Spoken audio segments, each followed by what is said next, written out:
Hello and welcome back to another episode of Unlocking Your Financial Future. I'm Ben Schrock, and lucky me today, I got two CFPs sitting across the table from me, Colleen LeMasters, Dan Oaklief. Thanks, guys, for coming on. Thanks, Ben. Yep, thank you. All right, guys. So I know it was a popular conversation topic in our office this whole month. We're recording today on Monday, December 30th, but on December 20th in the wee hours of the morning, the Social Security Fairness Act passed, which is a big thing for us in Ohio. And we're going to take some time today, just kind of unpack it a little bit from what we know. Now, full disclosure, we don't know everything. Obviously, this is one of our favorite topics, Social Security, one of mine personally.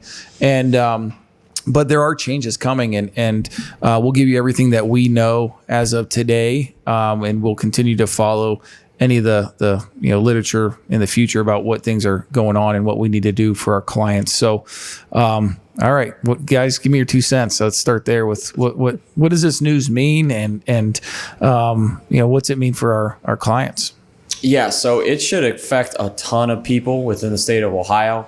Whether you're a teacher, a firefighter, a police officer, or just work in the state system, STRS, SERS, OPERS, and OP&F. So what happened previously was if you were a part of that system and you had service within Social Security, whether being on your own benefit or your spouse's benefit, or if your spouse passed away, survivor benefit, there are two different things called the windfall elimination provision and the government pension offset provision. And that affected how much a public employee could receive from their Social Security benefit. And it could be a drastic downgrade of a benefit when it came to Social Security. So the passing of this law will allow our public employees to get their full benefit, whether it be off of their own benefit or in some cases where now they can claim off of a spousal or survivor benefit. So it's a huge deal for a lot of people within the state of Ohio. Yeah, and I guess, Colleen, can you tell us, Dan alluded to the two things that were affected by the WEP and the GPO. Can you unpack those a little bit more and tell us kind of how each of those work?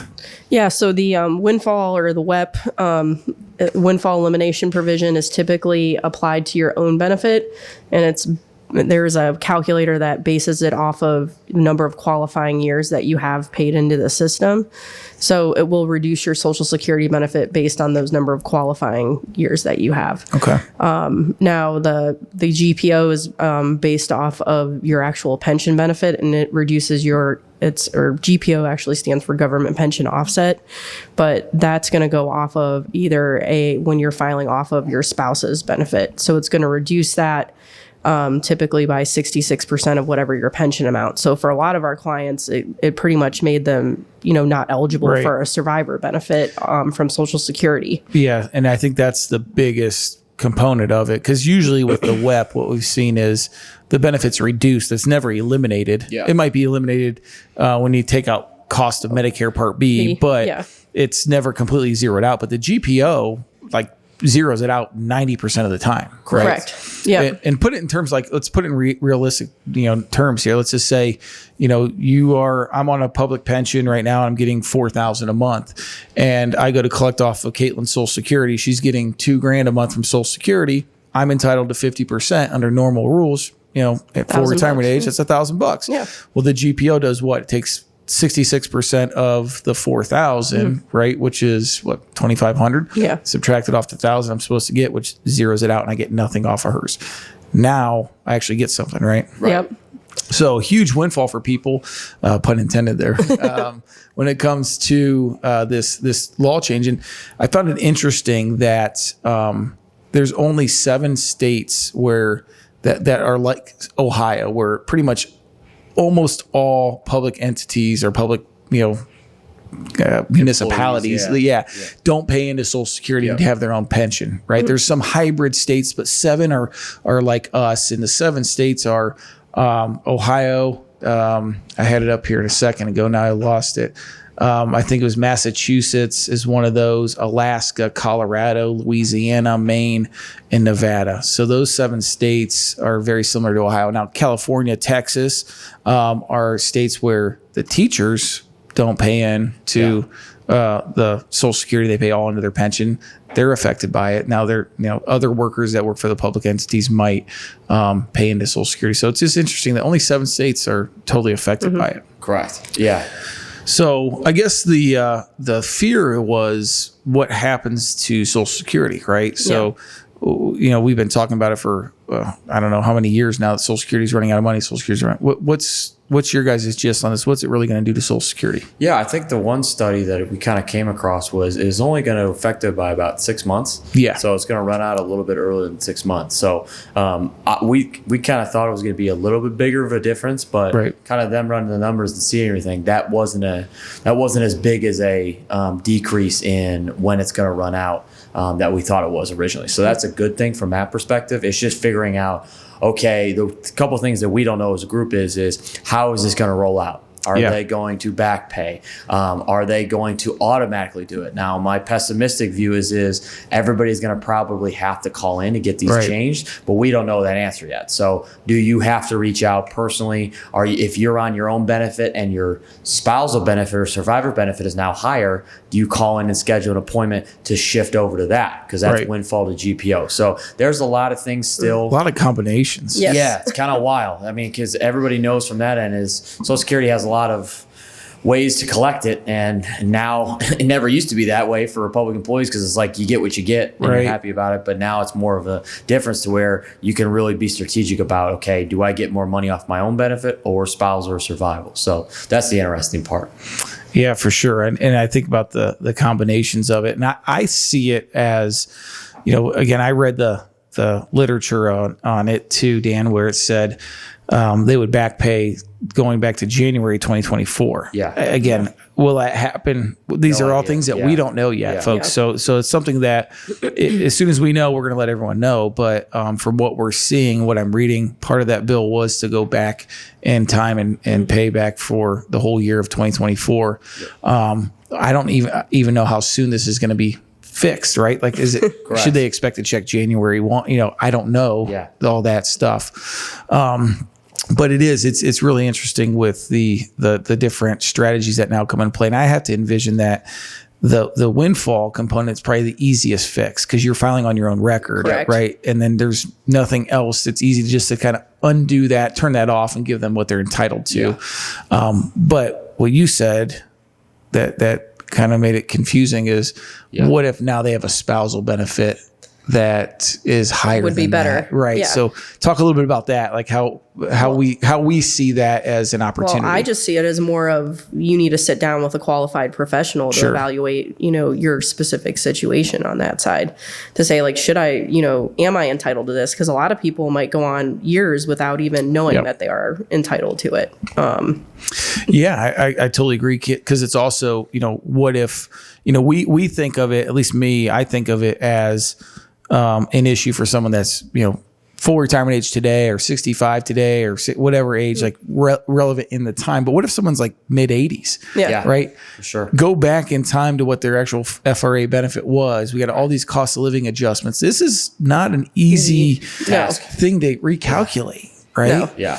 So, and again, it's from what I read, it was more about, it wasn't about the, hey, we're worried about this trust fund going out, because the 6 months timeline, it really is irrelevant in the grand scheme of things. It was more of, hey, we have an opportunity to fix Social Security. Let's talk about that and let's lop that in with this reform. Correct. Yeah. And ended up not being the case. The also interesting thing about this whole conversation of it being repealed is if you talk to anybody in Social Security in the last, 5 or 10 years, every other person who you called in the National Security Office had no idea what you were talking about. Yeah. So because it wasn't a federal situation where every state dealt with it, there were times where we dealt with clients and we called in and they're like, well, I don't really know how that works. And that was the employees of Social Security giving our clients kind of advice or notion as how this does or doesn't work. And there's been bad scenarios where clients have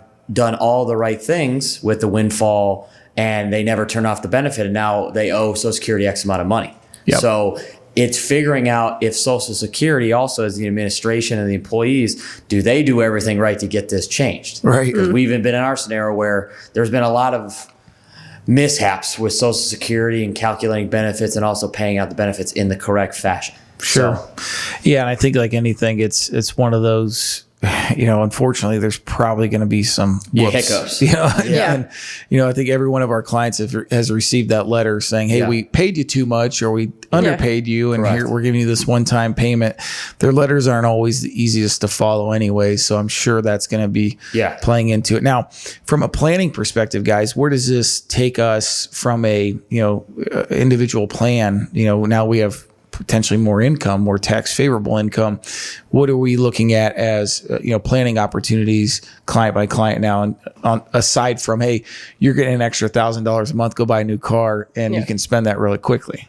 Yeah, it'll probably be basis, kind of person to person on what it can change. Because the example that Colleen and I were talking about is this. If you have a client who is a teacher making X amount from the pension, and maybe they had a little bit amount of Social Security, like let's say after the windfall was $500 a month. Yeah. But I'm going to throw in the case of their spouse worked their whole life in Social Security and had $3,000 in benefit. Well, let's say, God forbid, something happened and they were passed away. Now that client could be going from getting $500 from the windfall to $3,000 after the windfall was revealed on survivor benefit, because the spouse benefit, like Ben talked about and Colleen did earlier, was 50%. True. Right?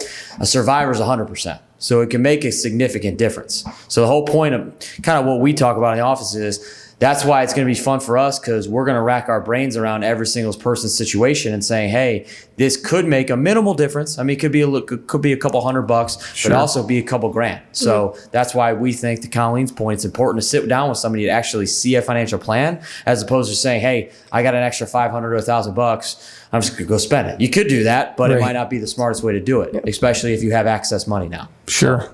Yeah, I think it also creates a huge planning opportunity for those that haven't retired yet. Sure. Too, right? Those that are on the cusp, like, a year away or retiring at the end of, this school year, for example. Yeah.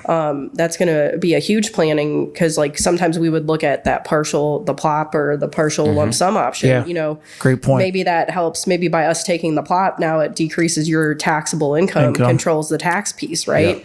Yeah. And now you have an asset that could be passed on as a legacy, or that you can use, throughout your lifetime. So I think it creates a lot of unique planning opportunities, but we also have to watch the tax implications to a client as well. Yeah. I think it screams lump sum.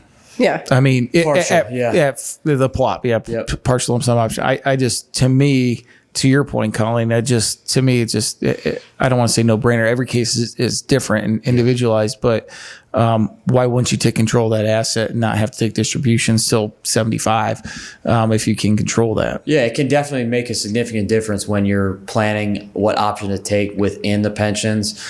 STRS has the PLOP. Ohio OP&F have drops. So those are something to at least explore. Because just like Social Security, there are multiple different options you can take with the pension systems, and it's good to go through all the different ones and make sure you're making the right decision for y'all. So. Yeah, and on top of that, it opens up the whole opportunity for Roth conversions, or the need for Roth conversions. Correct. It may limit what we can convert because income's gone up, but nonetheless, it's fun to kind of go back to the drawing board. Yeah, and I bet you, how many clients do you think we have that are affected by it?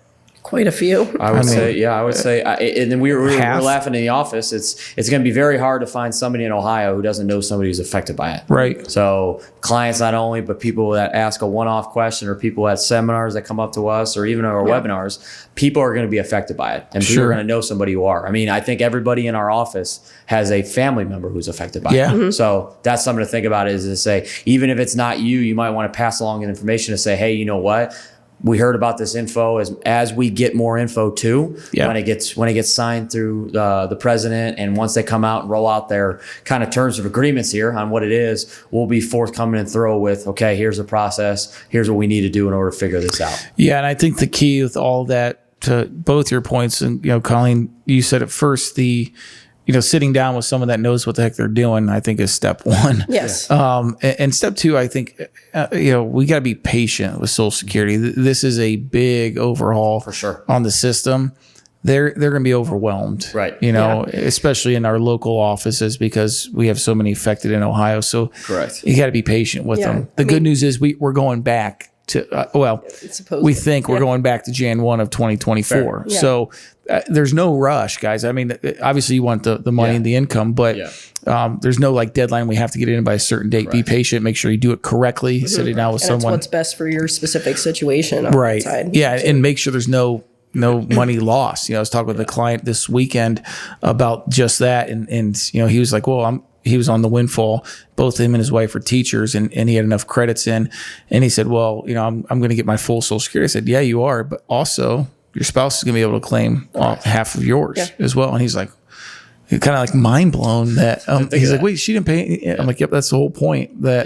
So, the little things like that, they're thinking, oh my gosh, it's just my benefit. Oh no, your spouse is entitled to up to half of that because the GPO's gone now too. So great. And one thing too is it's gonna. I think I'm the one saying the most in this office. It's gonna eliminate the dreaded income / pension verification that you had to do every single year with Social Security, saying, hey, this is what the pension, because if you got cost of living adjustments to pension, it kind of trickled up a couple bucks and you had to income verify it with Social Security with the windfall. So it's going to make, for public employees who are retired, it's going to make it a whole heck of a lot easier when it comes to that, because you eliminate a lot of those things. And there's a lot of people, frankly, that were pension employees who were retired that were kind of eliminated and didn't get any income for Social Security. So they were paying out of pocket quarterly for their Medicare.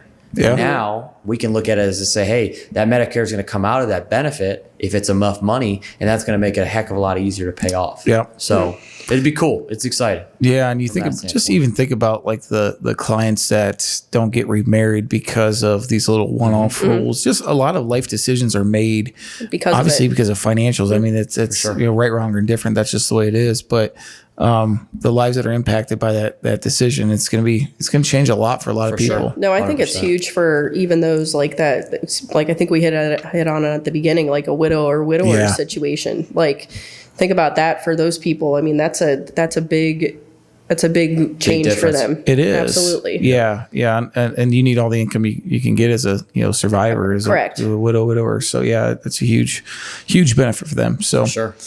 Cool. Any other last thoughts, guys, on the whole Social Security Fairness Act? Well, I did call Social Security Day with a client, so I'll just say don't bother, because they have a whole disclaimer that says they don't know anything what to do or how to do anything, and to check their website for information.